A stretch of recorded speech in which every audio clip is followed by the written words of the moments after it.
हिंदू धर्म के सबसे शक्तिशाली 5 धनुष, जिनके बारे में जानकर अब अचंभित हो जाएंगे। भारतवर्ष के इतिहास में महान धनुर्धरों की कोई कमी नहीं थी।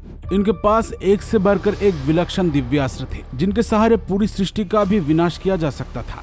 इन दिव्यास्त्रों को चलाने के लिए एक योद्धा के पास दिव्य धनुष का होना आवश्यक था, क्योंकि साधारण धनुषों से दिव्य बाण चलाना संभव नहीं था। दोस्तों, पौराणिक काल के धनुष कितने शक्तिशाली थे वो आप सोच भी नहीं सकते हैं। आज के इस वीडियो में पौराणिक काल के सबसे शक्तिशाली धनुषों के बारे में जानेंगे।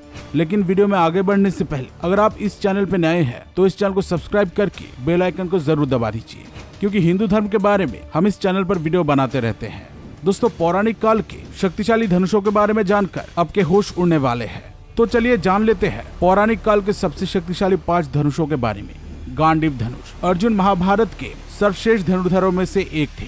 उनके धनुष का नाम गांडीव था। पहले अर्जुन के गांडीव धनुष के बारे में बात करते हैं। गांडीव एक अद्भुत धनुष था। किसी भी अस्त्र शस्त्र से इस धनुष को तोड़ा नहीं जा सकता था। सारे अस्त्रों को नष्ट करने की शक्ति इस धनुष में थी। इसका आकार सभी धनुषों से बढ़कर था। गांडीव में 1 लाख साधारण धनुषों की शक्ति थी। साधारण धनुषों में जहाँ सिर्फ 1 प्रत्यंचा होता था, वह गांडीव में 108 प्रत्यंचा था। इसके टंकार से ही दुश्मन अधमरे से हो जाते थे। इस धनुष के सहारे अर्जुन ने खांडव वन में देवराज इंद्र को परास्त किया था। कुरुक्षेत्र के युद्ध में इस धनुष का उपयोग करके अर्जुन ने कौरव सेना का विध्वंस किया था। गांडीव अर्जुन को बहुत प्रिय था, इसलिए हमेशा वो इस धनुष का प्रयोग करते थे।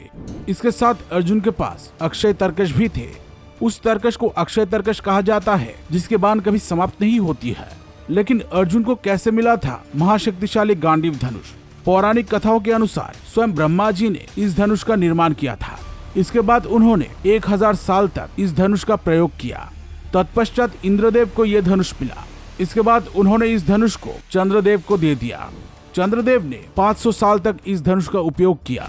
आखिर में वरुण देव के पास यह धनुष पहुंचा और उन्होंने अर्जुन को यह धनुष दे दिया। गांडीव धनुष के साथ साथ वरुण देव ने अर्जुन को 2 अक्षय तरकश और एक दिव्य रथ भी दिए थे। विजय धनुष। अब बात करते हैं सूर्यपुत्र कर्ण के दिव्य विजय धनुष के बारे में। पौराणिक काल में बहुत से श्रेष्ठ धनुष हुए थे। कर्ण के विजय धनुष भी एक श्रेष्ठ धनुष था।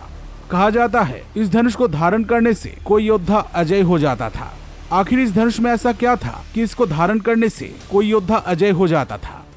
पुराणों के अनुसार महादेव की क्रोधाग्नि से एक धनुष उत्पन्न हुआ था। वो विजय धनुष था। एक समय देवताओं के रक्षा के लिए महादेव इस धनुष को देवराज इंद्र को दे देते हैं। इस धनुष से देवराज इंद्र ने असंख्य दानवों का विनाश किया था। इसके टंकार से दानवों को 10 दिशाओं के पहचानने में भ्रम हो जाता था। जब इस धरती पर शत्रुओं का अधर्म बहुत बढ़ गया था, तब महादेव के कहने पर देवराज इंद्र ने इस धनुष को भगवान परशुराम को दे दिया था। इस धनुष की मदद से उन्होंने इस धरती को 21 बार क्षत्रिय विहीन कर दिया था। कार्तवीर्य अर्जुन का वध भी उन्होंने विजय धनुष की सहायता से ही किया था। वैसे तो भगवान परशुराम के बहुत से शिष्य हुए थे, लेकिन कर्ण जैसा निष्ठा उनके और किसी शिष्य में नहीं थी। वो तो कर्ण ही था जिसने अपने गुरु के लिए खून बहाता रहा, लेकिन अपने मुंह से एक आवाज भी नहीं निकाली। भगवान परशुराम अपने इस प्रिय शिष्य को संपूर्ण धनुर्विद्या के ज्ञान के साथ साथ विजय धनुष भी दे दिए थे। महाभारत के कर्ण पर्व में विजय धनुष को पुरातन एवं सर्वश्रेष्ठ कहा गया है। आखिर इस धनुष में ऐसा क्या था कि इसे धारण करने पर कोई योद्धा अजय हो जाता था? जब भी इस धनुष से कोई बाण चलाया जाता था, तब इस धनुष के टंकार से आसमान में बादल गरजने लगता था, बिजली चमकने लगती थी। इसके टंकार से धरती तक हिलने लगती थी।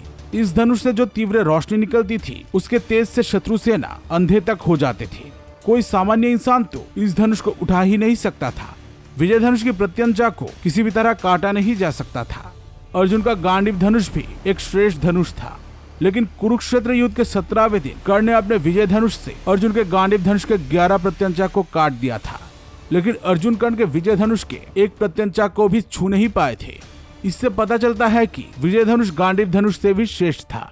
गांडीव और विजय धनुष में कौन सा धनुष श्रेष्ठ था, इस बारे में आपका राय कमेंट करके जरूर बताना। विजय धनुष से अगर कोई बाण चलाया जाता था तो उस बाण की गति कई गुना बढ़ जाती थी, क्योंकि इस धनुष को दिव्य मंत्रों से अभिमंत्रित किया जाता था। इस बात का प्रमाण हमें कर्ण अर्जुन अंतिम युद्ध में मिलता है, जब अर्जुन कर्ण पर ब्रह्मास्त्र चलाते हैं और कर्ण उस ब्रह्मास्त्र को साधारण बाणों से ही काट देते हैं। कुरुक्षेत्र युद्ध के 17वें दिन कर्ण ने पहली बार अपने हाथ में विजय धनुष लिया था। उस दिन पांडव सेना कौरव सेना पर बहुत भारी पड़ रही थी। इसलिए उस दिन कर्ण को अपने हाथ में श्रेष्ठ विजय धनुष को लेकर उस पर प्रत्यंचा चढ़ाना पड़ा था। इसके बाद कर्ण ने विजय धनुष में अपना महाभयंकर भार्गव अस्त्र का संधान किया था। इस अस्त्र ने पांडव सेना में घोर तबाही मचा दिया था। इस अस्त्र से बचने के लिए महान धनुर्धर अर्जुन को भी रण छोड़ना पड़ा था। कुरुक्षेत्र में कर्ण की मृत्यु का एकमात्र कारण था उनके हाथ में विजय धनुष का ना होना। कुरुक्षेत्र में जब आखिरी बार कर्ण अर्जुन से भिड़ गए थे तब एक महारण का प्रारंभ हुआ था। महाधनुर्धर अर्जुन एक से बढ़कर एक भयंकर अस्त्र कर्ण पर चला रहे थे, लेकिन कर्ण अपने विजय धनुष से अर्जुन के सारे बाणों को काटते जा रहे थे। आखिर में जब श्राप के कारण उनके रथ का पहिया भूमि में धंस जाता है तब रथ के पहिए को भूमि से निकालने के लिए वो उतरते हैं। तब उनको अपना विजय धनुष रथ पर ही छोड़ना पड़ता है। इस मौके का लाभ उठाकर अंजलिक जैसे साधारण बाण से ही अर्जुन कर्ण का वध कर देते हैं। अगर कर्ण के हाथ में उनका विजय धनुष होता तो अर्जुन कभी भी उन्हें मार नहीं पाते। कर्ण ने अपने जीवन में सिर्फ एक दिन विजय धनुष का प्रयोग किया था। आखिर क्यों कर्ण के पास इतना शक्तिशाली धनुष होते हुए भी वो इसका प्रयोग नहीं करते थे। दोस्तों, कर्ण कभी भी विजय के लिए किसी धनुष पर निर्भर नहीं होना चाहते थे। उनको अपने धनुर्विद्या पर विश्वास था। उनको अपने गुरु परशुराम की शिक्षा पर आस्था था। इसलिए कर्ण दिव्यास्त्रों का बहुत कम उपयोग करते थे। उनका मानना था कि एक सच्चा योद्धा अपने पराक्रम के दम पर ही कोई युद्ध जीतता है, न कि किसी दिव्य धनुष या दिव्यास्त्रों के दम पर। कर्ण को किसी दिव्य धनुष की आवश्यकता ही नहीं थी, क्योंकि उनकी धनुर्विद्या ही दिव्य थी। दोस्तों, ब्रह्मास्त्र, भार्गवास्त्र जैसे दिव्यास्त्र से युद्ध जीतना तो बहुत आसान है, लेकिन इनके प्रयोग से चारों ओर घोर तबाही होती है। इसलिए कर्ण ज्यादातर दिव्यास्त्रों का प्रयोग नहीं करते थे। यही कारण था कि उनको अपने दिव्य विजय धनुष की ज्यादा जरूरत नहीं पड़ी। कोदंड धनुष। त्रेता युग में भगवान विष्णु ने श्री राम के रूप में जन्म लिया था। भगवान राम को सारे शस्त्रों का ज्ञान था, लेकिन कहा जाता है कि वो धनुर्विद्या में सर्वश्रेष्ठ थे। उनके पास एक महाशक्तिशाली दिव्य धनुष था। इसका नाम था कोदंड। लेकिन श्री राम ने अपने जीवन में धनुष बाण का बहुत कम उपयोग किया था। सिर्फ मुश्किल वक्त में ही उन्होंने इसका उपयोग किया। लेकिन जब जब श्री राम ने अपने हाथ में धनुष बाण लिया तब पूरी सृष्टि कांप उठी।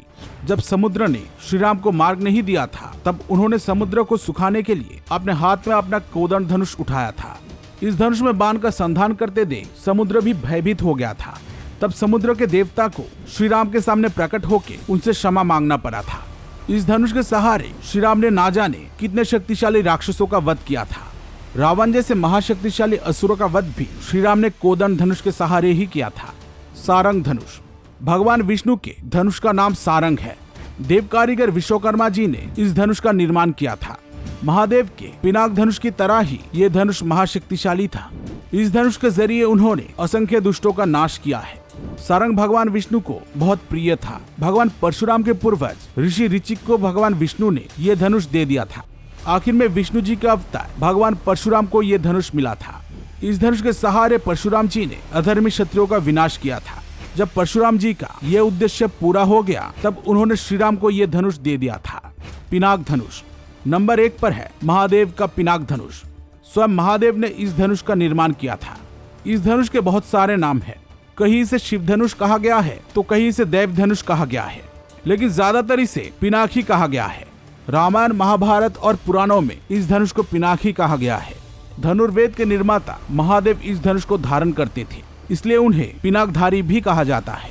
शास्त्रों की माने तो ये धनुष सबसे शक्तिशाली था। प्रलय के समय महादेव इस धनुष के जरिए ही सृष्टि का विनाश करते थे। महादेव इस धनुष को हमेशा अपने पास रखते थे। अधर्मी त्रिपुरासुर का वध महादेव ने इस धनुष की सहायता से ही किया था। उन्होंने अपने पिनाक धनुष पर सबसे शक्तिशाली पाशुपतास्त्र का संधान करके उसे त्रिपुरासुर की ओर छोड़ दिया था। देखते ही देखते महादेव के पाशुपतास्त्र से त्रिपुरासुर की मृत्यु हो गई थी। दोस्तों, आपको क्या लगता है इन धनुषों में से कौन सा धनुष सबसे शक्तिशाली था? कमेंट करके जरूर बताएं। अगर आप महादेव के सच्चे भक्त हैं तो कमेंट में हर हर महादेव जरूर लिखिए। वीडियो पसंद आई हो तो इसे अवश्य एक लाइक कर दीजिए। आज के लिए इतना ही। Thanks for watching.